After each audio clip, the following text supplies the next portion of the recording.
Minat-minat anak muda ni yang pelapis baru, kami boleh mendidik dia orang lah supaya dapat membuat alat tradisional lah.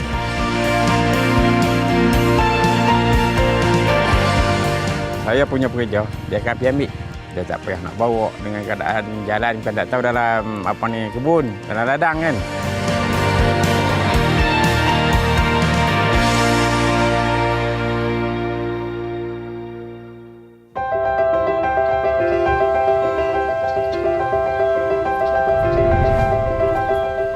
Penanaman getah di Malaysia telah bermula sejak tahun 1877. Ia berkembang menjadi satu komoditi utama yang menyumbang kepada ekonomi negara. Namun segalanya bermula dari titis-titis susu getah yang dihimpun penuh jerih payah oleh individu yang dipanggil pekebun kecil di pelosok kampung dan desa.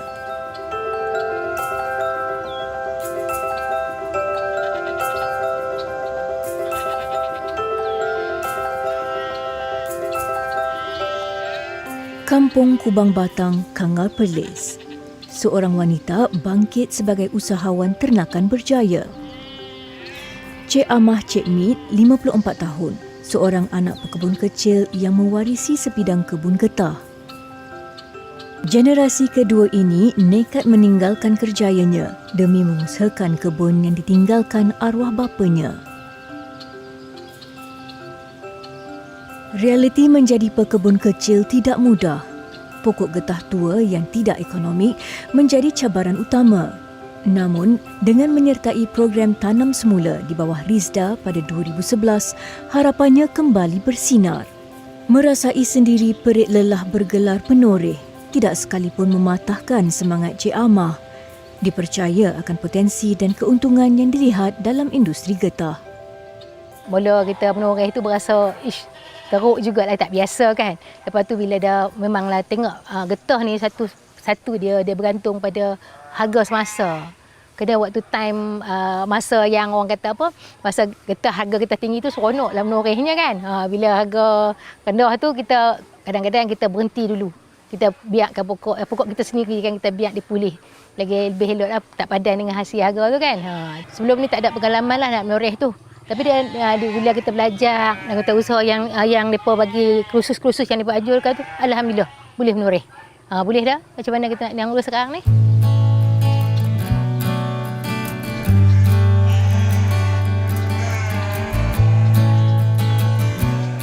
Ibu kepada 3 anak ini tidak pernah luntur semangat. Sementara menunggu tuaian hasil getah, Cik Amah dan suami mula menternak kambing secara kecil-kecilan sebagai mata pencarian, bermula dengan hanya 4 ekor kambing. Biarpun mata masyarakat memandangnya dengan sinis, Cik Amah yakin dengan pilihannya.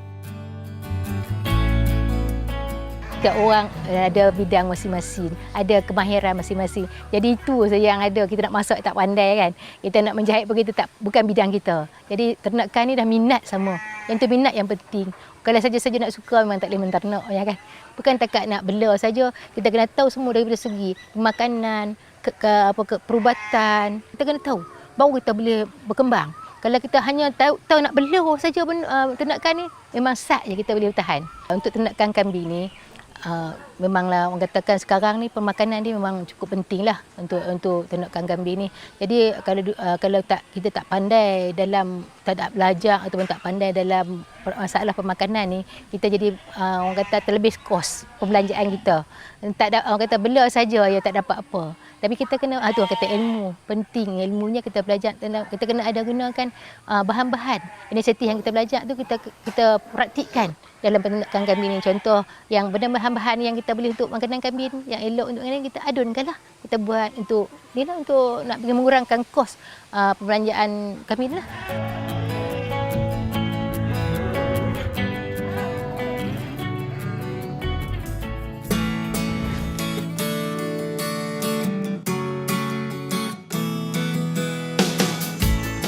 Kisah seorang usahawan instrumen muzik etnik di Kampung Tonjos, Segamat, Johor tidak jauh bezanya dengan Cik Amah.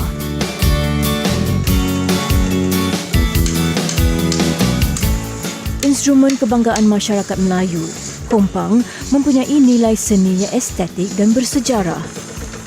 Ismail A. Hamid mempunyai pengalaman lebih 30 tahun dalam penghasilan kompang di Segamat Johor. Beliau, generasi kedua keluarga pembuat kompang, adalah antara 4 pengeluar kompang utama di negara ini. Sungguh pun seni penghasilan kompang kini semakin ditinggalkan, Ismail menagih minat anak muda untuk mengekalkan ilmu pembuatan kompang dari generasi muda. Menghasilkan kompang dengan irama paluan yang kuat dan padu bukanlah satu proses yang boleh dianggap mudah. Selain membuat kompang, Ismail juga mahir menghasilkan alatan muzik Melayu jenis paduan lain seperti rebana, jidur dan gong, bergantung kepada tempahan yang diperolehi. Bahan asas bagi rangka kompang atau balok memerlukan mutu dan kualiti kayu yang baik, iaitu dari kayu leban.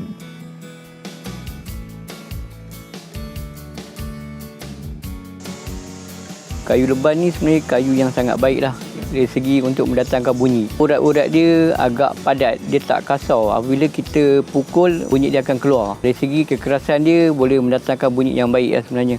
Walaupun dia berat tetapi bunyi dia padu dan padat. Kita pun dah mencuba kayu lain seperti serna, kayu mata kucing, tapi risikonya kekeringan dia akan macam menggeleding. Kayu leban ni dia padat, dia padu. Khas bagi negeri Johor dan Selangor memang tak nak guna kayu lain lah. Pihak kami memang gunakan kayu leban. Di mana negeri Johor ni berdekatan dengan di Pahang dengan Melaka. Kayu leban ni memang tidak boleh dibuat kayu balak kerana dia hanya 5 kaki saja ketinggian. Bagi tempat lain ni terpaksa menggunakan kayu rambutan, kayu mata kucing. Jadi kualiti tu yang membuatkan syarikat kami diterima oleh pihak-pihak kebudayaan lah.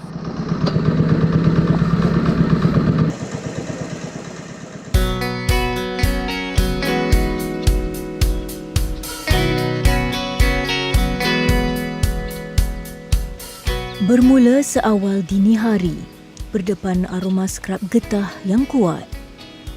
Itulah lumrah seorang pekebun kecil getah. Peranan mereka dalam menjana ekonomi negara melalui hasil getah sejak dahulu sama ada diusahakan sendiri atau melalui sistem pawah dengan mengupah orang untuk menguruskan hasil getah. Kini, perusahaan kebun getah kurang sambutan daripada generasi muda yang inginkan kerjaya lebih profesional.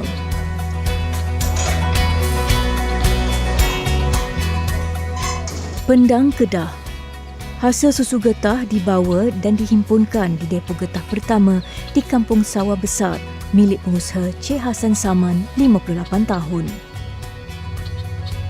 Bergelumang dengan skrap getah hampir 20 tahun, Cik Saman membeli hasil jualan penuri getah yang berada di bawah kawasannya. Masa dulu, PLSM, orang yang beli skrap ni, depo ni tak banyak. Di sini saya ada 2 biji saja depo. Lepas tu, Law ni, dia banyak depo. Sampai 4 depo. Kawasan ni saja. Jadi barang tu dia akan pecah pergi atas. Betul tak? Dia pergi atas. Jadi tak banyak lah. Dia agih sini sikit. Kalau dulu, 2 depo saja. Dia tak pergi ke lain lah.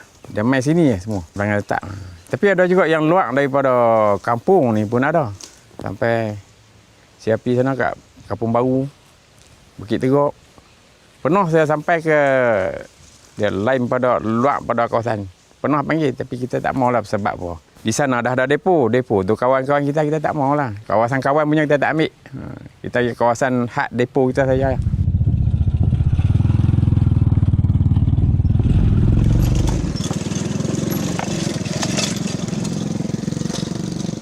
Usai menoreh, tibalah masa mengambil hasil torehan. Sistem yang diamalkan Cik Hasan cukup meringankan beban penoreh getah dari sudut logistik dan kos penghantaran hasil getah. Alah bisa tegal biasa.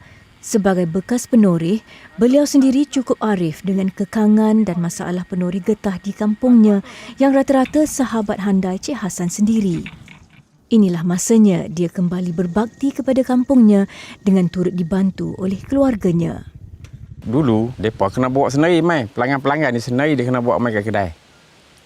Law ni, mereka tak payah bawa mai ke kedai. Saya punya pekerja, dia akan pergi ambil. Mereka cuma kutip. Tinggal saja. Siap, mereka tinggal, mereka balik. Lepas balik dia main tunggu di kedai aja, ambil duit. Banyaklah kemudahan tu. Dia tak payah nak bawa dengan keadaan jalan bukan tak tahu dalam apa ni kebun, dalam ladang kan. Kira sekarang ni pekebun getah ada orang kata apa? Dia senang banyaklah. Dia kutik-kutik, dia cuma lungguk-lungguk dia dalam kebun. Nanti kita punya pekerja dia ambil ya. Dia letak. Dia tinggal tu, dia kutik dia tinggal. Kalau dulu depa kena bawa mai sendiri. Bawa dengan motor, bawa mai sendiri di depo.